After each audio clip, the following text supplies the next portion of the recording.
Film की शुरुआत एक खूबसूरत समुद्र तट से होती है, जहां लहरें नीले आसमान से बातें करती नजर आती हैं।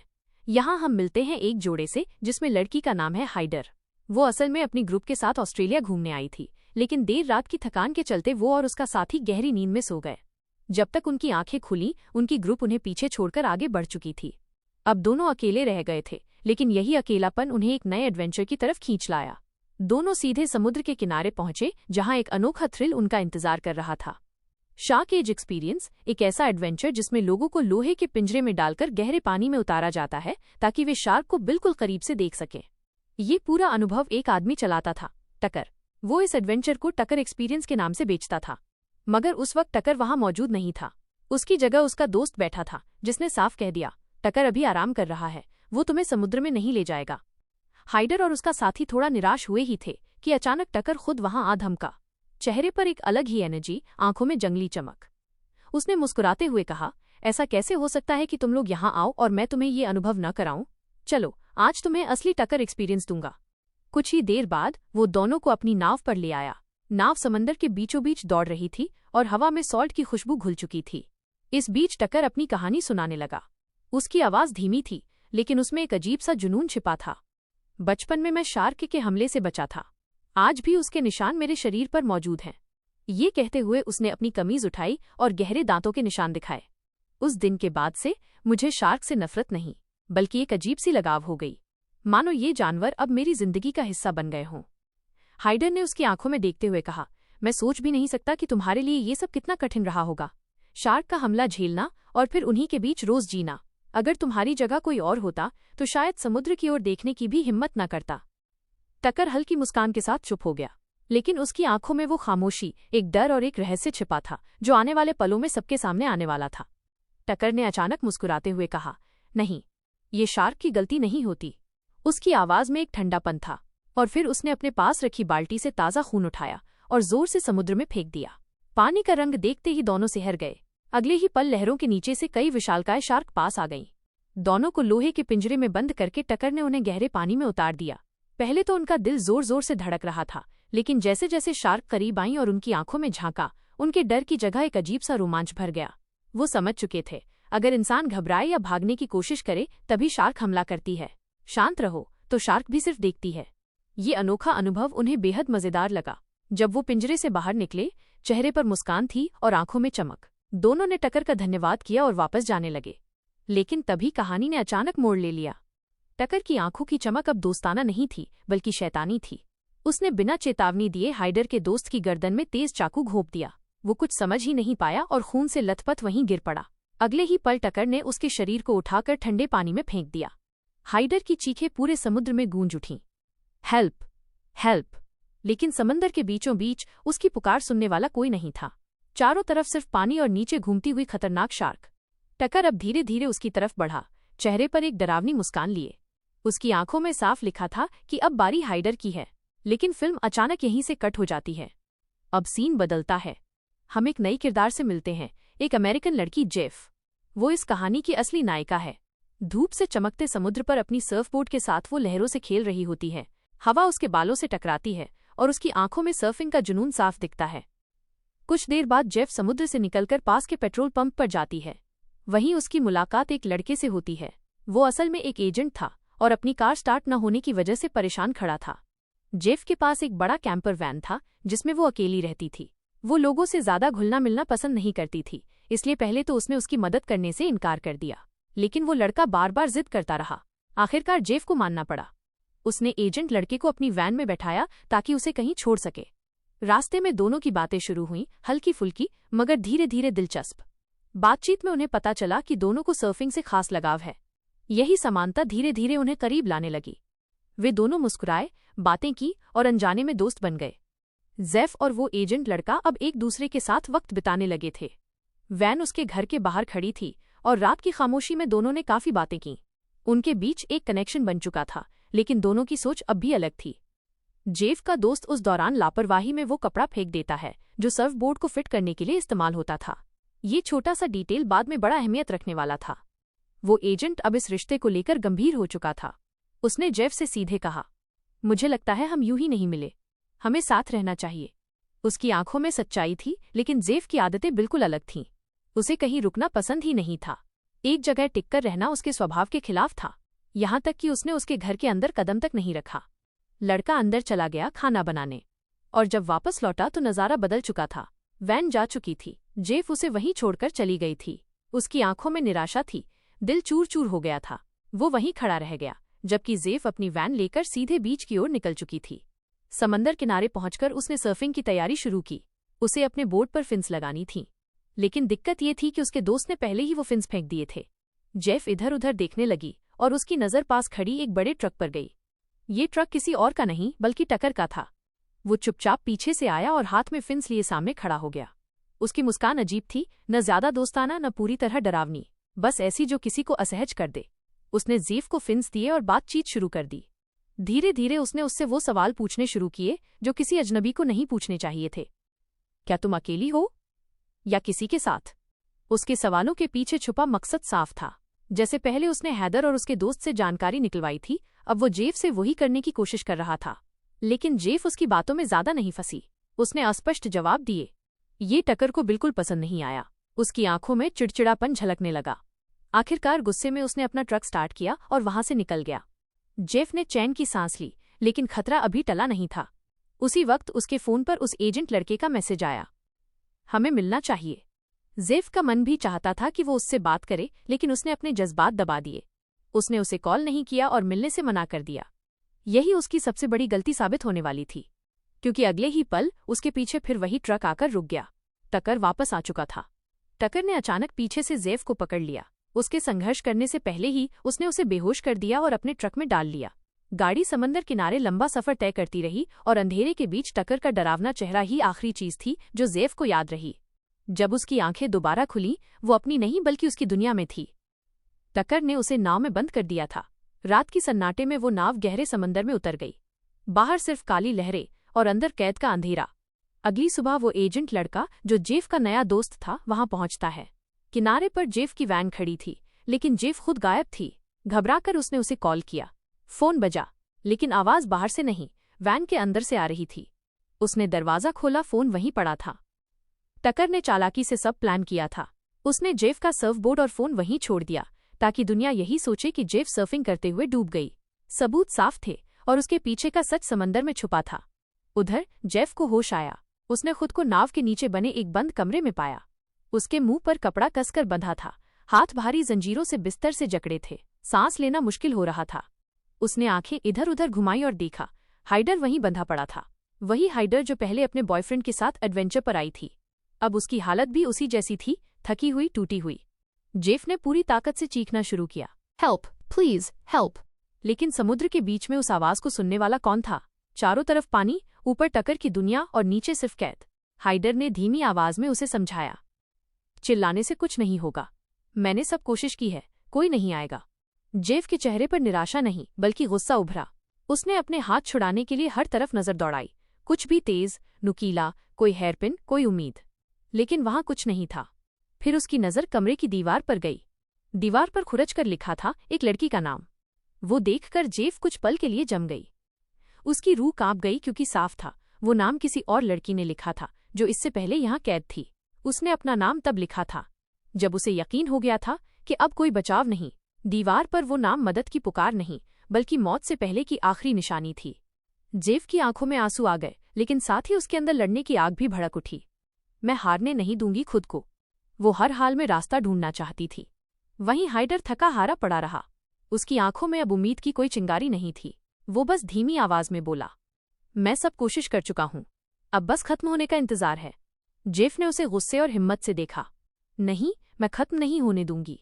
जब तक सांस चल रही है हम लड़ेंगे। ऊपर डीक पर टकर पूरी शांति से बैठा था। उसकी हाथों में मछली पकड़ने का कांटा था और चेहरे पर वही डरावनी मुस्कान। उसके लिए ये सिर्फ एक खेल था, नीचे कैद जिंदगियां और ऊपर उसका शिकार। जेफ ने धीरे से हाइडर से पूछा, तुम्हें याद है उसने तुम्हें कैसे पकड़ा था? क्या तुमने कुछ ऐसा देखा जो हमें यहाँ से निकलने में मदद करे? जेफ ने धीमी आवाज में हाइडर से पूछा, क्या कोई तुम्हें ढूंढ रहा था? हाइडर की आंखों में एक फीकी सी चमक आई। उसने कहा, हाँ, एक लड़का था मेरे साथ, उसे सिर्फ मुझे ढूंढना था, लेकिन इस नाव पर उसके साथ कुछ बहुत खराब हुआ। ये सुनकर जेफ का दिल डूब गया। उसे समझ आ गया कि शायद टकर ने उसे भी मौत के घाट उतार दिया। फिर हाइडर ने उसकी ओर देखा और पूछा, क्या कोई तुम्हें ढूंढने आएगा? जेफ ने भारी सांस भरते हुए जवाब दिया, शायद। वो आ सकते थे, लेकिन अब नहीं आएंगे। बाहर की दुनिया में उसका दोस्त अब भी उसके बारे में सोच रहा था। वो कंफ्यूज था, बेचैन था। और तभी उसने देखा जेफ की वैन कहीं और ले जाई जा रही थी। उसका दिल बैठ गया। ये तो जेफ का घर है, उसके बिना ये कहाँ जा रही है? उसके भीतर चिंता और शक और गहरा गया, और बिना वक्त गंवाए वो सीधे पुलिस स्टेशन चला गया। वहीं से उसने जेफ की तलाश शुरू की। उधर नाव के अंदर जेफ और हाइडर का संघर्ष जारी था। सारी रात कोशिश करने के बाद भी जब जेफ अपनी बेड़ियों से आजाद नहीं हो पाई तो निराशा उस पर हावी होने लगी। लेकिन तभी उसकी नज़र हाइडर के कपड़ों पर पड़ी। वहां एक पतला सा तार लटक रहा था। उसकी आंखों में उम्मीद की चिंगारी जल उठी। उसने वो तार उठाया और हथकड़ी की ताले में घुसाने लगी। इसी बीच टकर दरवाजा खोलकर अंदर आया, हाथ में रोटी और पानी, उसकी आंखों में वही खामोश शिकारी वाली नजर। कमरा बहुत गर्म था। हाइडर प्यास से तड़प रहा था। उसने जल्दी से पानी उठाया और पी लिया, लेकिन उसने खुद को चादर में लपेट रखा था ताकि टकर को तार वाली बात ना दिखे। टकर की नजर चादर पर अटक गई। शक की झलक उसके चेहरे पर साफ थी। वो चादर हटाने ही वाला था कि तभी जेफ ने तेज आवाज में कहा, मुझे मेरा खाना दो, मैं बहुत भूखी हूं। टकर का ध्यान जेफ पर चला गया। उसने उसे खाना और पानी थमाया। जेफ ने पानी ऐसे पिया जैसे हफ्तों से प्यासा हो। टकर ने दोनों को डराने वाली नजर डाली और धीरे धीरे कमरे से बाहर निकल गया। लेकिन असली खेल तो पानी में छुपा था। जैसे ही टकर बाहर गया, जेफ ने फिर से तार से हथकड़ी खोलने की कोशिश शुरू की।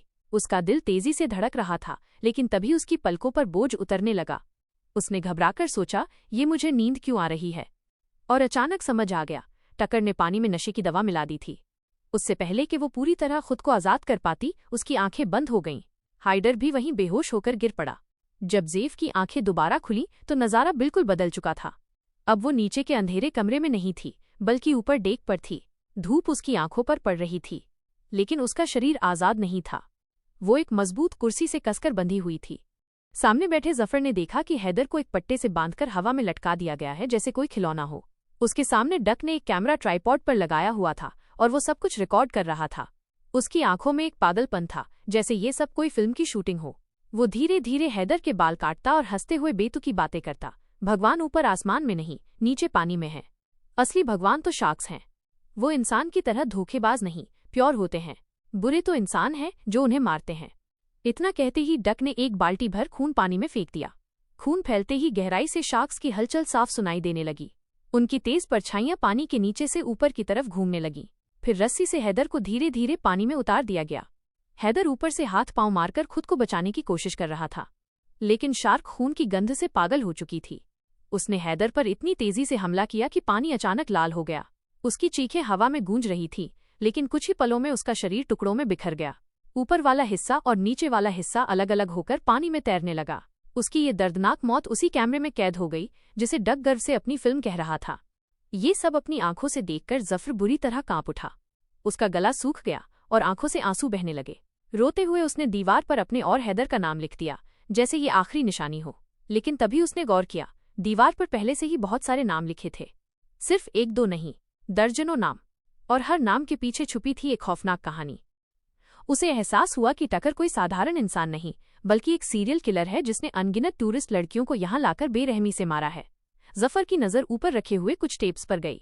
हर टेप पर किसी लड़की के बाल चिपकाए गए थे और उन टेप्स में उनकी मौतें रिकॉर्ड की गई थीं। हैदर का नया टेप उन्हीं टेप्स की कतार में जोड़ दिया गया था। और अब अगली बारी जफर की थी। समुद्र की लहरें अभी भी हैदर के बचे हुए हिस्सों को इधर उधर फेंक रही थीं। वो नज़ारा इतना दर्दनाक था कि देखकर किसी की भी रूह कांप जाए। जेफ का दोस्त अभी भी बीच पर अकेला घूम रहा था। सर्फिंग खत्म होने के बाद भी उसका मन शांत नहीं था। तभी उसकी नज़र रेत पर पड़े जेफ के सर्फबोर्ड पर पड़ी। उसने उसे उठाया तो उसके चेहरे पर चिंता और बढ़ गई। अगर जेफ का बोर्ड यहाँ है तो फिर वो खुद कहाँ गया? इस सवाल ने उसे अंदर तक हिला दिया। इधर रात के अंधेरे में टकर फिर से जेफ के कमरे में आया। उसके हाथ में एक ट्रे थी, पानी और बिस्तर का इंतजाम। लेकिन जेफ अब पूरी तरह गुस्से से भरा हुआ था। उसने ट्रे को लात मारकर जमीन पर गिरा दिया और आंखों में आग भरकर चिल्लाया, तू खुद को शार्क समझता है ना? लेकिन सच्चाई ये है कि तू शार्क नहीं, एक कीड़ा है, पागल कीड़ा। ये सुनकर टकर का चेहरा पागलपन से तमतमा गया। वो बिना कुछ कहे गुस्से में कमरे से बाहर चला गया। जैसे ही वो गया, जेफ ने मौका देखा। उसने पास रखी बाल्टी को तोड़कर उसका एक नुकीला टुकड़ा हथियार की तरह बना लिया। उसके दिमाग में सिर्फ एक ही सोच थी, जब अगली बार टकर आएगा तभी उसका खेल खत्म होगा। जल्द ही टकर वापस आया। इस बार उसके हाथ में इंजेक्शन था। क्योंकि जेफ ने पानी नहीं पिया था, वो उसे जबरदस्ती बेहोश करना चाहता था। जैसे ही वो जेफ के करीब आया, जेफ ने पूरी ताकत से उस नुकीले टुकड़े को उसकी गर्दन में घोंप दिया। टकर चीखते हुए पीछे गिर पड़ा और उसी झटके में जेफ ने उसकी जेब से चाबी निकाली। कांपते हाथों से उसने खुद को हथकड़ियों से आजाद किया और वहां से भाग निकला। लेकिन भागते भागते भी टकर ने हार नहीं मानी। उसने किसी तरह जेफ की टांग में इंजेक्शन चुभो दिया। जेफ के पैर भारी होने लगे, लेकिन वो रुका नहीं। लड़खड़ाते हुए वो ऊपर पहुंचा और रेडियो से मदद मांगने की कोशिश की। हेलो, कोई है? प्लीज मेरी आवाज सुनो। लेकिन दूसरी तरफ से सिर्फ खामोशी थी। कोई जवाब नहीं मिला। अचानक उसकी नजर दूर पानी में एक नाव पर पड़ी। वहां तेज रोशनी और म्यूजिक था। शायद कोई पार्टी चल रही थी। जेफ ने पूरी ताकत से चिल्लाना शुरू कर दिया, लेकिन लहरों और शोर में उसकी आवाज डूब गई। इतने में पीछे से टकर फिर आ गया। उसकी आंखों में फिर वही पागलपन था। जेफ ने गुस्से में पास रखा कैमरा उठाया। वो जानता था कि यही कैमरा उन सभी हत्याओं का सबूत है। बिना सोचे उसने कैमरा जोर से पानी में फेंक दिया। और फिर आखिरी उम्मीद के सहारे जेफ खुद भी पानी में कूद पड़ा। उसका इरादा साफ था, किसी भी तरह उस पार्टी वाली नाव तक पहुंचना है। लहरों से जूझते हुए वो आगे बढ़ने लगा, लेकिन टांग में लगे इंजेक्शन का असर अब तेज हो गया। उसके हाथ पांव भारी होने लगे, आंखों के सामने अंधेरा छाने लगा। और फिर बीच रास्ते में ही वो बेहोश होकर पानी में डूबने लगा। इसी मौके का फायदा उठाकर टकर ने उसे फिर से पकड़ लिया। उसका शिकंजा और भी मजबूत हो चुका था। टकर ने जेफ को बेहोशी की हालत में वापस नाव पर बांध दिया। इस बार हालात अलग थे, क्योंकि उसके पास कैमरा ही नहीं था और टकर का पूरा जुनून कैमरे पर मौत रिकॉर्ड करने का था। अगर रिकॉर्डिंग नहीं होगी तो मौत भी नहीं होगी। यही बात समझते ही जेफ के दिमाग में उम्मीद की एक नई किरण जागी। उसने मन ही मन प्लान बनाया, कम से कम तब तक वो जिंदा है जब तक टकर कैमरा लेकर वापस नहीं आता। टकर ने जेफ को मजबूती से बांधा और फिर किनारे की तरफ नाव लगाकर ट्रक में बैठा और वहां से चला गया ताकि नया कैमरा लाया जा सके। लेकिन जेफ जानती थी उसके पास वक्त बहुत कम है। इसी बीच पुलिस भी उसकी तलाश में जुट चुकी थी, लेकिन उसकी दोस्त का दिल अब भी बेचैन था। उसे लग रहा था कि पुलिस का इंतजार करना खतरे से खेलना होगा, इसलिए उसने खुद ही अपनी कार निकाली और सुराग ढूंढने निकल पड़ा। वो सीधे उस पार्किंग लॉट पर गया जहां जेफ ने आखिरी बार अपनी वैन खड़ी की थी। वहां के सीसीटीवी फुटेज उसने ध्यान से देखे। स्क्रीन पर उसकी सांसें थम गईं। जेफ की वैन के बगल में वही पुराना ट्रक खड़ा था, टकर का ट्रक। उसके ऊपर लिखा था एक्सपीरियंस का लोगो। यही नाम उसकी जिज्ञासा की चाबी बन गया। उसने फौरन उस नाम को ट्रेस किया और गूगल मैप्स की तरह जगह का पता निकाला। और आखिरकार घंटों की बेचैनी के बाद वो उस नाव तक पहुंच ही गया जहां जेफ कैद थी। जैसे ही वो नाव के अंदर घुसा, नीचे से जेफ की हल्की सी आवाज आई, कमजोर लेकिन जिंदा। उसका दिल तेजी से धड़कने लगा। उसने जोर से दरवाजा तोड़ा और नीचे की तरफ दौड़ा। और वहां उसने जेफ को देखा। जेफ की आंखों में खुशी के आंसू थे, लेकिन उसके चेहरे पर हैरानी भी थी। उसे यकीन ही नहीं हो रहा था कि जिस इंसान को उसने खुद से दूर कर दिया था, वही उसकी जिंदगी बचाने यहां तक चला आया। तुम यहां कैसे पहुंचे? तुम्हें तो मेरे बारे में कुछ भी नहीं पता था, जेफ फुसफुसाई। उसका दोस्त सिर्फ मुस्कुराया और बोला, मैंने कहा था ना, हम किसी वजह से मिले हैं और यही वजह मुझे तुम्हारे पास ले आई। जेफ ने कांपती आवाज में उससे कहा, जल्दी से ऊपर जाओ, कुछ ढूंढो जिससे मुझे खोला जा सके और पुलिस को बुलाओ। उसका दोस्त सिर हिलाकर ऊपर जाने लगा। उसने फोन निकाला और पुलिस को कॉल लगाया ही था कि तभी ऊपर का दरवाजा धमाके से खुला। टकर वापस आ गया था। उसने एक ही झटके में फोन छीनकर जमीन पर दे मारा। स्क्रीन चकनाचूर हो गई। और फिर उसने जेफ के दोस्त को गुस्से में घसीटकर पकड़ा और बेरहमी से मारना शुरू कर दिया। पूरी तरह पागलपन में डूब चुका था। उसने जेफ के दोस्त को बेरहमी से मारा। उसके चेहरे और शरीर पर लगातार चोटें और हर वार में उसकी क्रूर हंसी गूंज रही थी। लेकिन जेफ का दोस्त भी इतनी आसानी से हार मानने वाला नहीं था। वो किसी तरह ताकत जुटाकर टकर पर झपटा और उसे बुरी तरह पीटना शुरू कर दिया। उसने टकर का गला दबा लिया। लग रहा था मानो अब ये कहानी यहीं खत्म हो जाएगी। लेकिन तभी पीछे से एक और शख्स आया। वो टकर का दोस्त था। असल में वो भी यही था, पर उसे टकर की असली सच्चाई का अंदाजा नहीं था। उसे लगा था कि टकर सिर्फ टूरिस्ट्स को थ्रिल देने वाला इंसान है। लेकिन जैसे ही उसने जेफ की चीखें और खून से लथपथ हालात देखे, सच उसके सामने था। पर अब बहुत देर हो चुकी थी। उसने दोनों को अलग करने की कोशिश की, लेकिन इसी अफरा तफरी में टकर ने भारी चीज उठाकर उसके सिर पर दे मारी। उसकी खोपड़ी फट गई और वो वहीं जमीन पर गिरकर हमेशा के लिए चुप हो गया। अब टकर के रास्ते में कोई रुकावट नहीं बची थी। उसने तुरंत फैसला किया कि अब तट पर रहना उसके लिए खतरनाक होगा। इसलिए उसने नाव घुमाई और दोनों बंधकों को लेकर एक सुनसान द्वीप की तरफ बढ़ गया। वहां पहुंचकर उसने जेफ के दोस्त को भी जेफ के पास वाले बिस्तर से बांध दिया। अंधेरे और खामोशी के बीच उसका दोस्त कांपती आवाज में जेफ से कुछ कहना चाहता था, शायद अपने दिल की वो बात जो अब तक छुपा रखी थी। लेकिन इससे पहले कि वो बोल पाता, टकर वहां आ धमका। उसकी आंखों में वो पागलपन और भी गहरा हो चुका था। उसने दोनों को फिर से उठा लिया और कहा, आज का शिकार किसी एक को तो मरना ही होगा। उसने पहले अपने ही दोस्त की लाश को पानी में फेंक दिया। खून की गंध से चारों तरफ शार्क्स आ गईं और फिर रस्सियों की मदद से उसने जेफ के दोस्त को भी पानी में उतार दिया। नीचे काली लहरों में शार्क्स उसके चारों ओर घूम रही थीं। उनका हर चक्कर मानो मौत का नृत्य था। लेकिन जेफ के दोस्त ने वही किया जो जेफ ने उसे सिखाया था। वो बिल्कुल शांत रहा। उसने डर को अपने ऊपर हावी नहीं होने दिया। और तभी चमत्कार हुआ। शार्क्स ने उस पर हमला नहीं किया। ये देखकर टकर का चेहरा पल भर के लिए सख्त हो गया। लेकिन उसने तुरंत एक और क्रूर खेल खेला। उसने उसे ऊपर निकाला और उसके शरीर पर कई जगह गहरे कट लगाए।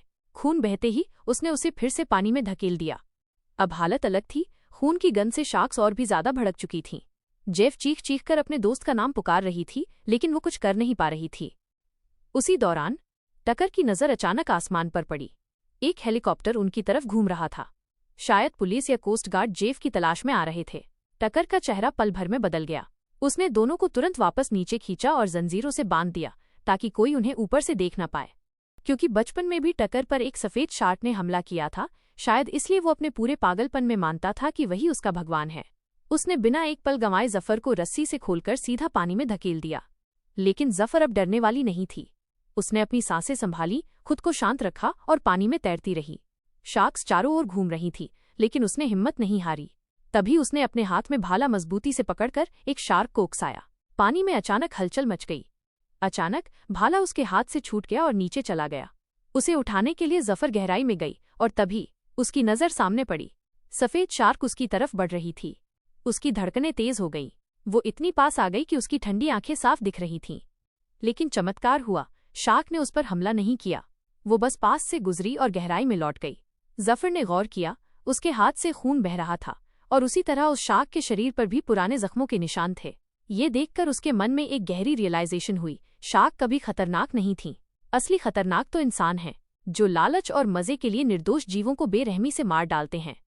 यही सोच उसके अंदर हिम्मत बन गई।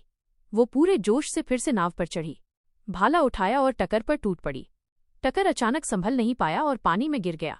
उसी वक्त समुद्र की गहराई से वही सफेद शार्क उठी और सीधा टकर पर झपटी। कुछ ही पलों में वो चीखता रहा, लेकिन शार्क ने उसे बेरहमी से टुकड़े टुकड़े कर दिया। उसका खून पानी में फैल गया और ये सब उसकी अपनी कैमरा रिकॉर्डिंग में कैद हो गया। उसका फाइनल टेप, जिसमें शिकार कोई टूरिस्ट नहीं बल्कि खुद टकर था। लेकिन उसी अफरा तफरी में जफर भी पानी में गिर पड़ी। उसका दोस्त चीख चीख कर उसका नाम पुकार रहा था, आंसू बहा रहा था कि शायद अब वो वापस ना आए। लेकिन तभी पानी की सतह टूटी और जफर ऊपर आई, थकी हुई, घायल लेकिन जिंदा। उसने अपने दोस्त को संभाला, उसके गले लगाया और कहा, हम बच गए। फिर उसने फ्लेयर जलाया। लाल रोशनी ने काले समुद्र को चीर दिया। पास से गुजरती एक नाव ने उन्हें देख लिया और सीटी बजाते हुए उनकी तरफ मुड़ी। जफर ने आखिरी बार उस खून से लाल हुए समंदर की ओर देखा। अब वो समंदर खतरनाक नहीं लगा, क्योंकि असली खतरा तो इंसानों के रूप में खत्म हो चुका था। और यही कहानी खत्म होती है एक बहादुर लड़की की जीत के साथ, जिसने न सिर्फ अपनी जान बचाई बल्कि उस पागलपन को हमेशा के लिए खत्म कर दिया।